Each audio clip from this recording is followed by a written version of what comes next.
Саламатсыздар ба, құрметті білім алушылар. Сарысу ауданы Жарылқасын Отарбаев орта мектебінің өзін-өзі тану пәні мұғалімі Зұлқарнаева Салиха Дәуренбекқызы. Біздің бүгінгі онлайн сабағымыз 5-ші сыныпқа өзін-өзі тану пәніне арналған. Сабағымыздың тақырыбы ар ілімі. Бүгінгі сабақтың құндылығы ақиқат. Қасиеттері жақсыдан жаманды ажырата білу, шыншылдық, өз-өзіңе адал болу. Бүгінгі сабақтағы мақсатымыз ар ілімін ақиқат құндылығы арқылы ұғынамыз. Міндеттеріміз жақсыдан жаманды ажырата білуге үйренеміз, өз бойымыздағы шыншылдық қасиеттерді дамытамыз. Берген уәделерімізді орындай білуге тәрбиеленеміз. Бүгінгі сабақтың дәйек сөзі. Шындық шырағы дауыл соқса да өшпейді. Ғабиден Мұстафин. Ғабиден Мұстафин 1902-1985 жылдары өмір сүрген. Қазақстанның халық жазушысы, қоғам қайраткері.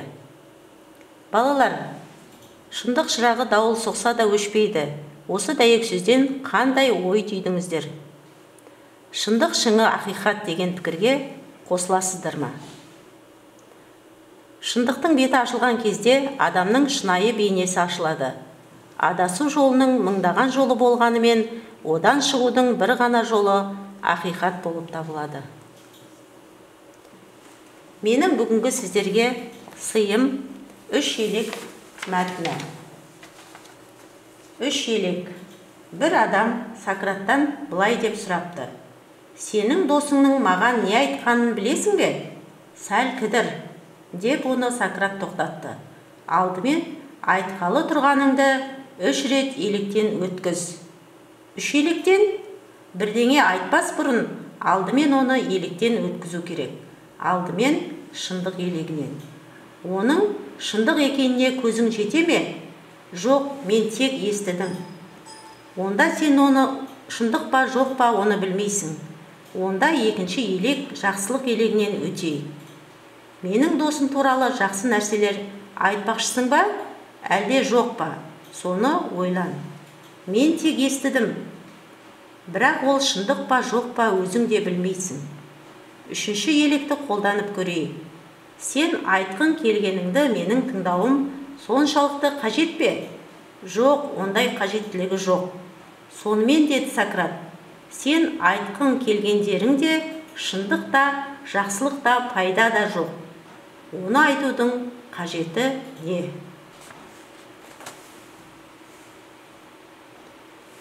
Құрметті білім алушылар, үш елек мәтіні бойынша мына сұрақтарға жауап беріп көріңіздер. Әңгімеде қай құндылық туралы айтылған? Ақиқат деген не? Әңгімеден не түсіндіңіздер? Әділдікке, шындыққа көз жеткізбей тұрып, жалған айту жақсылық әкелмейді. Және пайдасы болмайтыны анық. Сіздерге шығармашылық тапсырма. Төмендегі тірек сөздерді пайдаланып, ақиқат туралы әңгіме құрастырыңыздар. Тірек сөздер: ар намыс, шындық, адалдық, уәде, жақсылық, азаматтық, қымбат өмір. Ал енді балалар, топпен ән айтайық. Жан досым әні. Әнге қосыламыз.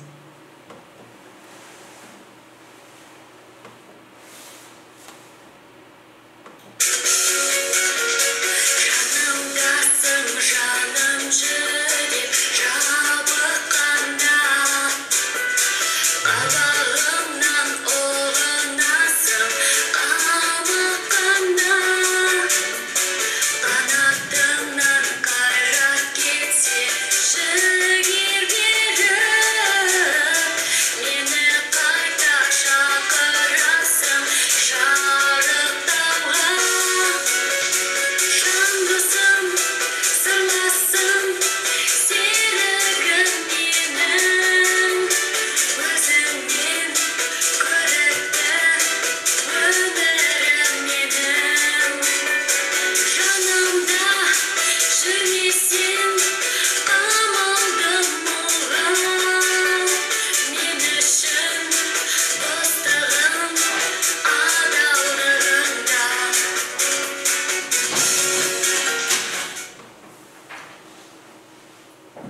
Құрметті білім алушылар, бүгінгі сабақ бойынша кері байланыс. Бүгінгі сабақты түсіндім, бүгінгі сабақтан үйрендім, әлі де білгім келеді.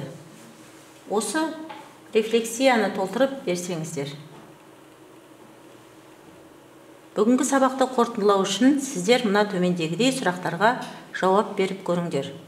Қандай қасиеттер адамның өмірін түзеуге көмектеседі? Арлы адам деп қандай адамды айтамыз? Ар ұждан дауысымен өмір сүрудің мәні неде? Өздерің алған адамгершілік білімдеріңді қалай жүзеге асырып жүрсіңдер? Үйге тапсырма. Адалдық, әділдік, шыншылдық, ізгілік туралы мақал мәтел жазыңыздар. Келесі сабақ табылған ақыл мәтінін оқу. Бүгінгі сабақтан игерген жақсы қасиеттерді есімізге түсіріп, жүрегімізге сақтайық. Тыңдағандарыңызға рахмет. Мен Сарысу ауданы Жарылқасын Отарбаев орта мектебінің өзін-өзі тану пәнінің мұғалімі Сәрсенбаев Әбдімүтәліп. Бүгінгі сіздермен өтетін сабағымыздың тақырыбы сенім туралы. Бүгінгі сабағымыздың құндылығы ішкі тыныштық, қасиеттері өзін-өзі амалдау, шыдамдылық, байсалдылық. Сабағымыздың мақсаты адамдардың бір-біріне дегенін сенімді қарым-қатынас жасау керек екенін ішкі тыныштық құндылығы арқылы түсінеміз. Адамдардың өзін-өзін амалдауға үйренеміз. Бойымызда шыдамдылық қасиеттерін дамытамыз және байсалдылыққа тәрбиеленеміз. Бүгінгі сабағымыздың дәйек сөзі: жақын адамдардың, достарының, жалпы адамзаттың жақсылығына сеніп, адамдықты құрметтей білу, әдептілік, адамгершіліктің белгісі. Мағжан Жұмабаев. Мағжан Жұмабаев Бекенұлы 25 маусым 1893 жылы Солтүстік Қазақстан облысы, қазіргі Мағжан Жұмабаев ауданында дүниеге келген. Енді бүгінгі сабағымызда сіздерге сыйым: күмән туралы өсиет әңгіме. Біреу шеберден өзіңіздің күмән мен сенімдікті қалай жеңуге болады деп сұрайды. Шебер оған былай деп жауап береді: адам өзінде барды өзіне пайдасын тигізуге немесе зиянды тигізуге пайдалануы мүмкін. Егер сен табысқа жететініңе сенбесең, онда жолға шығып керек жоқ. Жолдың соңында ойша өзіңнің жеңіс табатыныңды елестететін болсаң, онда сол бағытта жолға шығып керегі не? Егер сен қандай да бір істі маңызы жоқ деп есептесең, сол істі бастаудың да қажеті жоқ. Бұл дегенің өмірдің теңдесі жоқ уақытын пайдасыз жұмсау. Бірақ таңдаған жолыңды өз қадамыңның дұрыстығына сыни талдау жасамасаң, кейін кері қайтуға тура келетіндей әбден қателесуің мүмкін. Өз жұмыстарыңның әлемге жақсылық және зұлымдық әкелуі мүмкін екендігі туралы ойланбасаң, өзгені де, өзіңді де көптеген қайғылы жағдайларға ұшыратуың мүмкін. Батылсыздық және тұрақсыздық сабырсыз ақылға тән. Ақылдың жүрек тыныштығына бағындыра біл.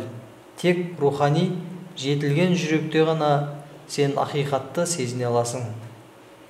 Ақылыңды, рухани жүрегің тыныштығыңда ұстауыңды үйренсең, онда сенің жеке сыни көзқарасың саған көмектесуге келеді. Сонда күмәнданудың, жақсылық пен жамандықты, дұрыс пен қателесуді ажырата білу қабілетіңе айналады.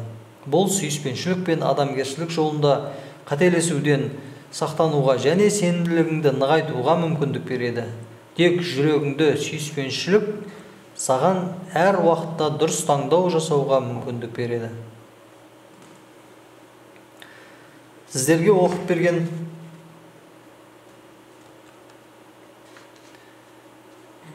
өсиет әңгімеге байланысты сұрақтар. Бірінші сұрағым: тынышсыз ақылдың сипаты қандай? Екінші сұрақ: тыныштықты табу үшін ақылды қалай өзгерту керек?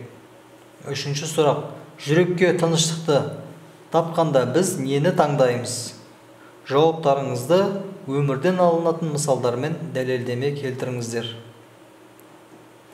Үйге тапсырма. Келесі сабақ нөмірі 24-ші Өтебай Тұрманжановтың сенім әңгімесін оқыңыздар.